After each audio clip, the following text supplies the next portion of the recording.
I value accurate facts upon which to base sound conclusions.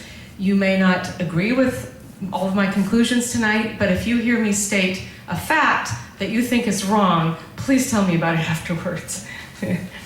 So I wanted to start out with just a very teeny, brief history of groundwater regulation and management in California. Now, to some of you in this room about whom I just spoke, you will fall fast asleep quickly. But I gotta tell you, it really helped me to understand these very basic points so that I could really understand Measure H and put it in better perspective in the grand scheme of Siskiyou County life. So groundwater is very important to us because in an average year, groundwater meets about 30% of the state's domestic and agricultural water demands. In drought years, it's more than 40%. Now, in the North Coast California geologic region, where Siskiyou County is situated, in average years, groundwater meets about 25% of our total demand. And I don't know what it is in drought years, but it'd be a little higher than that. So basically, we have this basin system. The Department of Water Resources has spent huge amounts of public funds to research, study, test, and monitor groundwater in this state. It has identified certain groundwater basins and subbasins using the very best available geologic and hydrologic criteria. This is all contained in their Bulletin 118 as amended. This is a 265-page document that lists the basin inventory for the state. A groundwater basin means, according to the Department of Water Resources, an aquifer or series of aquifers with a reasonably defined lateral and vertical extent. So big pool of water, essentially. Important point, the boundaries of basins can change, and the Department of Water Resources encourages this as better scientific information becomes available. Okay? There are currently 431 groundwater basins with a number of corresponding subbasins in the state, underlying about 40% of the surface area of the state. 4 basins, one of which has 2 subbasins, are in Siskiyou County. I wish I had a PowerPoint for this to show you where they are, but when I say their names, you can pretty much figure out where they are. Klamath River Valley, and that one has 2 subbasins, Tule Lake and Lower Klamath. Butte Valley, Shasta Valley, and the Scott River Valley. Groundwater budgets, meaning how much water exists and how much can be safely taken before an overdraft condition occurs, are not fully understood in all of the basins in California. The Department of Water Resources has, however, identified basins in critical conditions of overdraft. Okay?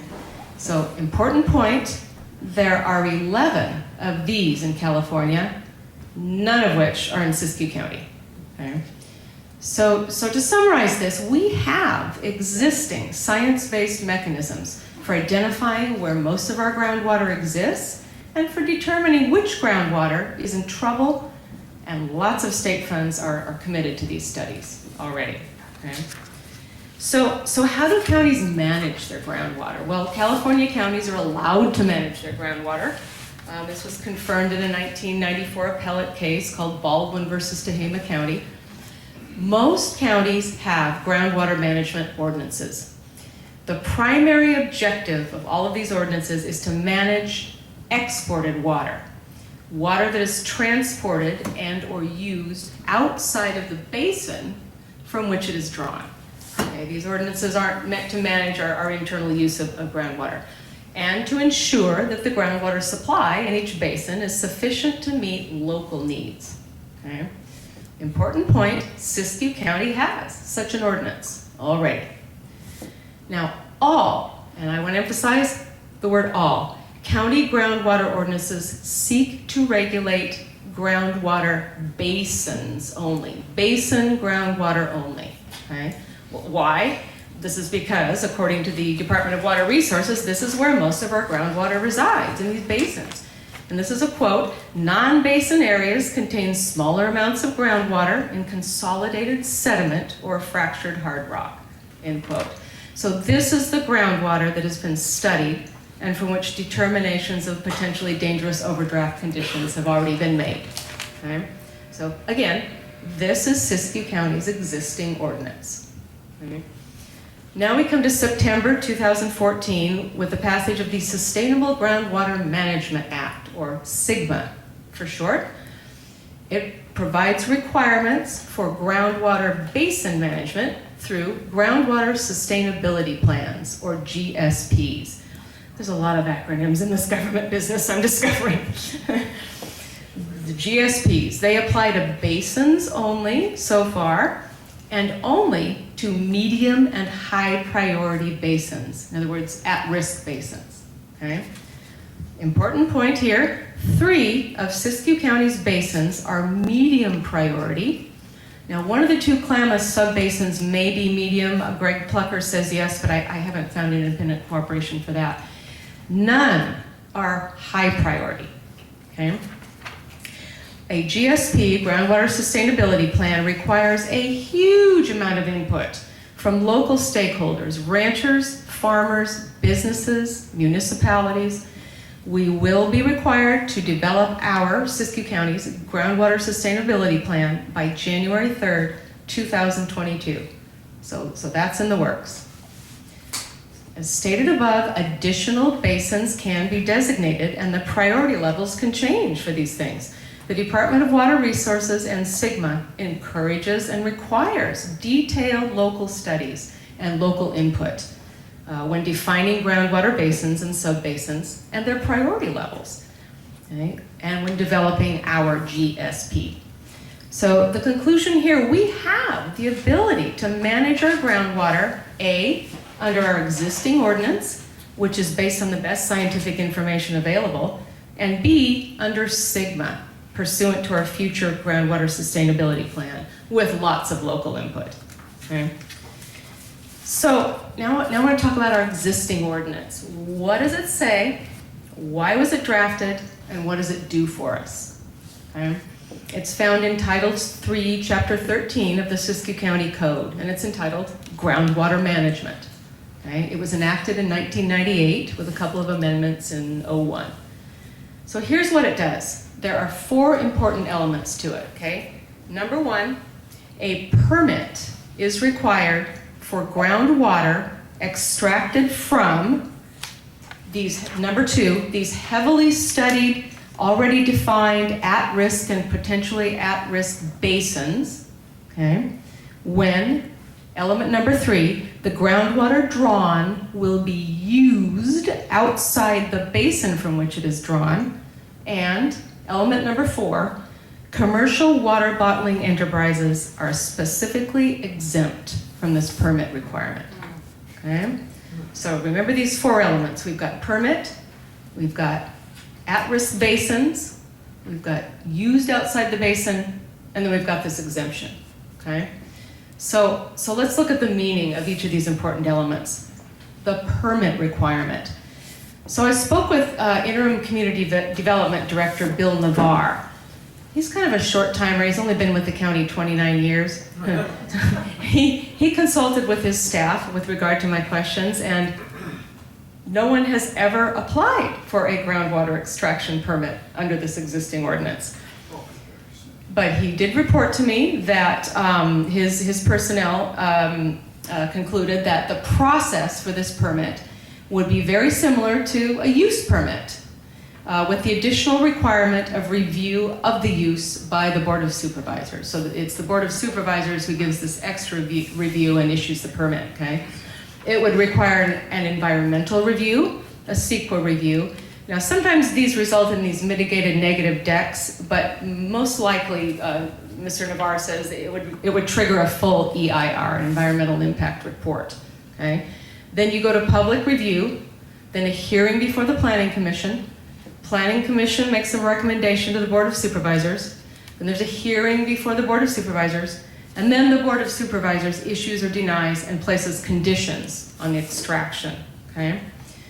The cost of one of these things, first you've got Siskiyou County's fees. You've got use permit fee, CEQA review fee, county council fee, public works fee, environmental health fee. All of those total $2,210. Then you've got your EIR consultant. Now those puppies can run anywhere from about $50,000 on up to $500,000. I've seen them run even more. The higher cost levels typically include some litigation defense costs when people start attacking the EIR. The time for one of these permits is anywhere from probably 6 months to about 2 years to complete, and I've seen them go even longer. So the conclusion to this is that one of these permits is a big deal. It's a huge cost in terms of time and money to water users who must apply for one of these permits. Now, some groundwater users will be required to apply for use permits and to obtain EIRs for other reasons, of course. But this groundwater extraction permit, with its Board of Supervisors review overlay, is an additional investment that must be considered by water users to which this ordinance applies. Okay? The second element, our ordinance applies to basins only. All of the Department of Water Resource identified basins in Siskiyou County. And the exact language is, a groundwater basin means any basin identified in the current edition of the California Department of Water Resources Bulletin number 118 and any amendments. So it applies to basins only. And so the conclusion here is the ordinance targets only these heavily studied, identified basins that might be in trouble or might get themselves in trouble. Okay?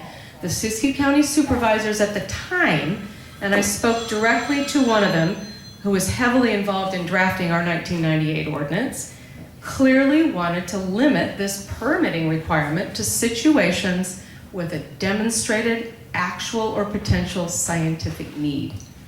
Okay, the third element, use outside the basin.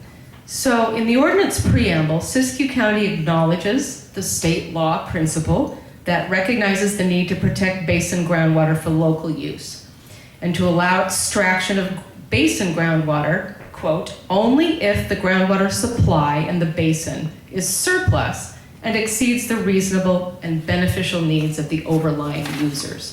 Okay? They also state that they recognize that the need to manage our groundwater resources for the health, welfare, and safety of the residents of the county, and they state much of the economic production of the county depends upon the use of groundwater. And the groundwater of Siskiyou County has been and will continue to be a vital part of the economic well-being and stability of Siskiyou County. Okay? So our supervisors wanted to keep our groundwater in the family, so to speak, for the purposes of health, welfare, safety, and vital economic production. Okay? And my sources tell me that the #1 goal of this ordinance, when it was passed, was to ensure that if a groundwater basin in our county was under stress by its own users, that companies wouldn't pull up a truck to a wellhead, fill it up, and haul the raw water away with no benefit to the basin users. That was the purpose of this whole thing. Okay? Now finally, let's talk about this commercial water bottling enterprise exemption. That's kind of a hot button in this whole issue. Our existing ordinance says that water bottling companies who bottle at a location in Siskiyou County don't fit the definitions of the ordinance and don't need to go through this permitting process. Okay? The exemption does not apply to a water bottling company that extracts groundwater here but sets up a bottling plant in another county. Okay? Why? Well, because the supervisors at the time wanted enterprises of this nature to locate here, to set up shop in Siskiyou County, to provide jobs, property taxes, to provide the local economic prosperity multipliers that come with this type of business enterprise.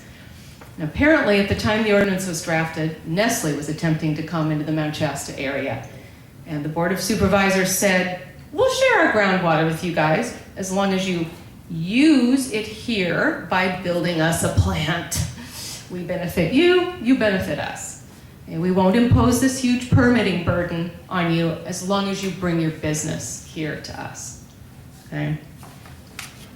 So now, proposed Measure H modifications to our existing ordinance. What do they say and what effects are they going to produce? Okay, let's do this element by element analysis. Okay, the first element, permit requirement. No change here. The process would be the same under Measure H for the permit. Number 2, the applicability to basins only. Huge change here. Measure H seeks to impose this permit requirement on all groundwater resources in the county, not just the groundwater situated in the identified basins, okay? It includes groundwater that, quote, may be extracted by drilling a well or tapping a spring outside of designated basins identified in Bulletin 118. This is the definition of a groundwater source. I'm going to talk a little bit about spring water in a minute, but this is what the ordinance says. All right, so why? Measure H states that volcanic groundwater sources, like the ones situated in Siskiyou County, especially around Mount Shasta, aren't as susceptible to the basin concept because of their high permeability. Therefore, they aren't identified in Bulletin 118 as basins and aren't protected under SGMA. And this is what the proponents of Measure H are telling us. But they are equally important to Siskiyou County and should be regulated in the very same way that basin groundwater is, okay? So this part of Measure H enormously broadens the reach of the regulatory process with regard to our groundwater, okay? Element number 3, use outside the basin. Big change here, Measure H would apply the permit process to water use outside the county, okay? It applies to all county groundwater, and then the water, if the use of the water is outside the county. It seeks to keep all groundwater in the family of the entire county, not just the users overlying a particular basin, okay? Number 4, the commercial water bottling enterprise exemption. This is completely eliminated in Measure H. Water bottling companies, just like all other companies who extract any groundwater in Siskiyou County and use it outside the county, are subject to the permit requirement. This means water bottling companies whose plants are located outside Siskiyou County, as well as water bottling companies and all other companies whose plants are located here in Siskiyou County. Everybody is treated equally, okay? Okay, so now for the analysis. My favorite type of statutory analysis, which I think works well in this case, is the cost-benefit analysis. So the question is, when change is sought, are the benefits of that change great enough to offset the costs of that change? Okay. So what are the benefits of Measure H? So here there are 3, and these are put forth by the proponents. First, broader information gathering. In the existing ordinance, the Board of Supervisors states it is essential for information gathering that the county adopt a permit process. So without permits, how do we know if big water users are causing groundwater overdraft or depletion to detrimental levels? If we require a permit from all groundwater extractors who will use our groundwater outside the county, we have better information upon which to base our protective strategies and our future groundwater sustainability plan, okay? So better information gathering, that's number 1. Number 2, broader protection of groundwater. SGMA, this new big state regulatory scheme, might not apply to non-basin groundwater. I don't agree with that, by the way, but this is the proponent's view, including volcanic aquifers and spring water. By expanding the permitting process requirement to all of these groundwater sources, we can better regulate and protect Siskiyou County's groundwater for the health, welfare, and safety of our citizens. No mention of the economic benefits. Anyway, so benefit number 3, all business enterprises are treated the same. No big water bottling corporations get a free ride, okay? Equal and fair application of the permitting requirement to all, okay? So what are the costs or the burdens of this Measure H? Here's where it gets good. I see 2 huge ones. Number 1 is litigation. We are going to have litigation over this. Even though I and some of my other licensed members of the state bar make our living out of litigation, I hate litigation, and we will have it. Now, to my knowledge, this measure was crafted without county council input.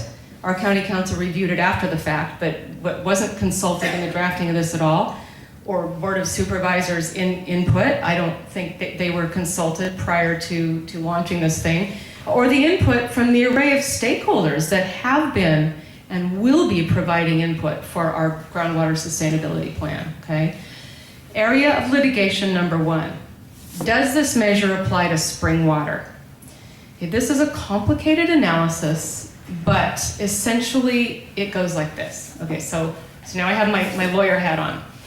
Spring water is subject to the appropriative water rights scheme of the state. Spring water is governed by state law and is not subject to local permitting review or authority, period. The Measure H provision on this subject, which is the definition of a non-basin groundwater source, contains 2 darn commas, the placement of which makes the definition ambiguous. Proponents are saying that it's not ambiguous, but I'm telling you in my 22 years of legal experience, it is ambiguous. And again, I wish I had a PowerPoint so you could see this, but let's try this. Here's how it goes. All right, let me just read this to you. In Measure H, groundwater source means water beneath the surface of the earth within the zone below the water table in which the soil is completely saturated with water, comma, not including water that flows in known and definite channels, comma, that may be extracted by drilling a well or tapping a spring outside of designated basins identified in Bulletin 118. Okay, so does the last phrase about the spring water modify the first phrase before the comma, first comma, which would mean spring water would be included, or the second phrase, which would mean spring water would not be included? When initiatives are ambiguous, you look to basic drafting, and basic drafting tells me that spring water is included, and then the judges in the courtrooms look to context. Measure H states that it seeks to apply the permit requirement to, quote, all groundwater sources in the county, end quote. So if this thing applies to spring water, it's contrary to law and will fail, but we'll have to litigate that anyway. Area of litigation number 2, in my view, if the permit requirement is extended to all groundwater sources in the county, Katie, bar the door. Now, every groundwater extractor is going to have to try to determine whether the water they extract will be used outside of the county. What does use outside the county mean? It's not defined. Do water bottling companies who transform raw water into a different bottled product, all for human consumption here in Siskiyou County, but sell it outside the county, have to have a permit? Do beer brewing companies who produce a growing market commodity that's largely made up of water here in Siskiyou County, but sell their beer outside the county, have to apply? I don't know. Do ranchers and farmers who water their livestock and irrigate their crops but sell their vegetables and beef outside the county have to apply? Do cities and other municipalities who extract groundwater and sell it to businesses whose products make their way out of Siskiyou County have to apply? Some of these might sound like stretches, but I guarantee you these questions will be asked and are likely to be litigated. So finally, the second huge burden of Measure H, in my view, is that it is a business killer. As we talked about before, virtually all groundwater ordinances seek to regulate basin groundwater only. We would be the first county, to my knowledge, to regulate all of our groundwater. No other counties have done this. This will make the news. And it will cause great pause with any business enterprise, even remotely thinking of coming here to us. The permit process, as we talked about before, is a huge investment in terms of time and money to business enterprises that are thinking of coming to Siskiyou County to provide us with some economic recovery and stability. So even if you think a particular business enterprise might be exempt, or that the law would not apply to spring water, the uncertainty of it alone will kill the investment incentive of a certain number of business enterprises. So do we need Measure H? Well, information gathering is generally good. But we can tell without a permitting process to some degree what our non-basin groundwater users are doing. For example, I've seen figures put forth by CalTrout Inc. and Crystal Geyser Water Company that provide the following, okay?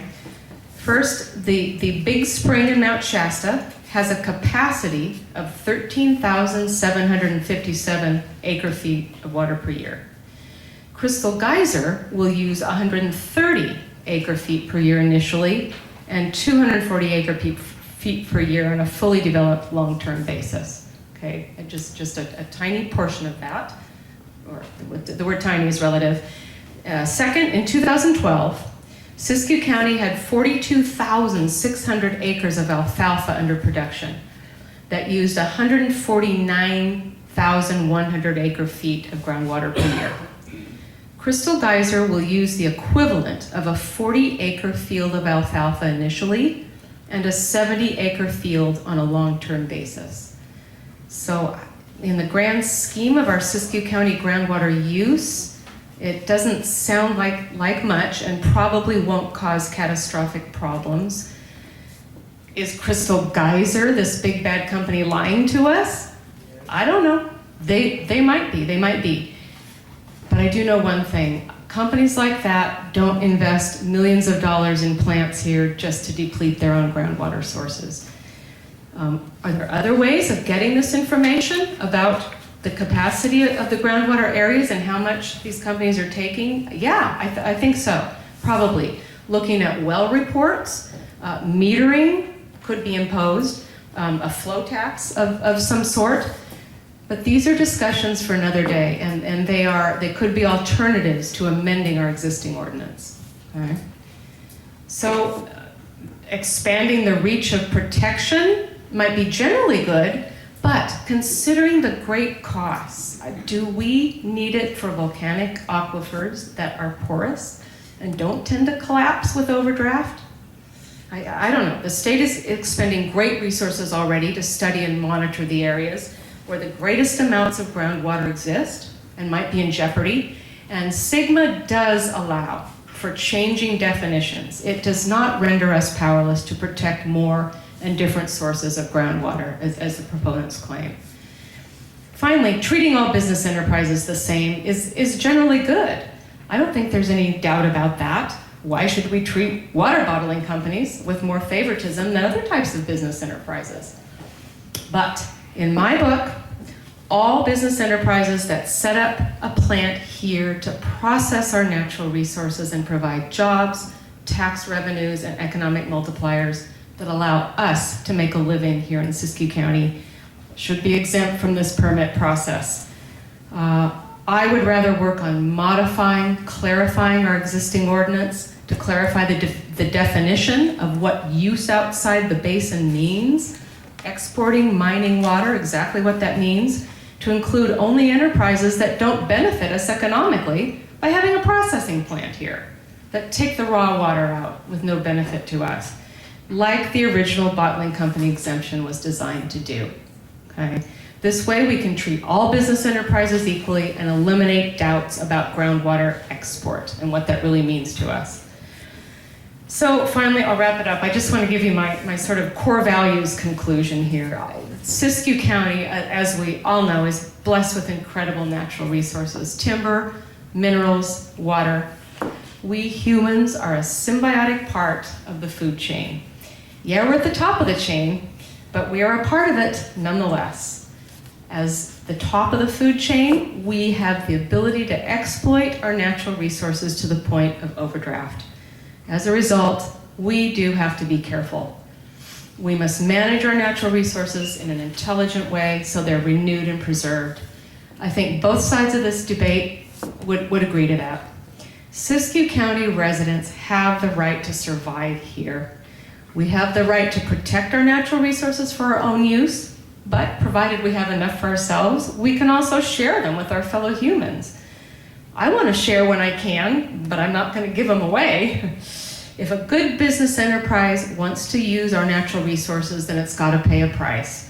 It must establish itself here. It must provide jobs, tax revenues, economic multipliers that provide local prosperity, that benefit our local economy and our ability to survive. We do have the right to make an honest living for ourselves here in Siskiyou County. We did that for decades with our timber industry. Now we have no more timber industry. We did it for decades with our mining industry. Now that industry is gone. The inability to balance the needs of the natural world, other than humans, the coho salmon, the spotted owl, for example, with the needs of Siskiyou County residents to make a living for themselves, I believe resulted in the annihilation of these two important industries. If the end result of this Measure H is to dissuade good, job-producing companies from locating in Siskiyou County, which I believe will be the end result, that balance has not been struck. If we can't strike that balance, more industries are going to disappear and we can all, as they say, pick up our toys and go home. But the problem is, this is home. There's nowhere else that we would rather be. I want to protect our natural resources for our use, but I also want to share them if we can make a living by processing them here, just like we used to do when we had a timber industry.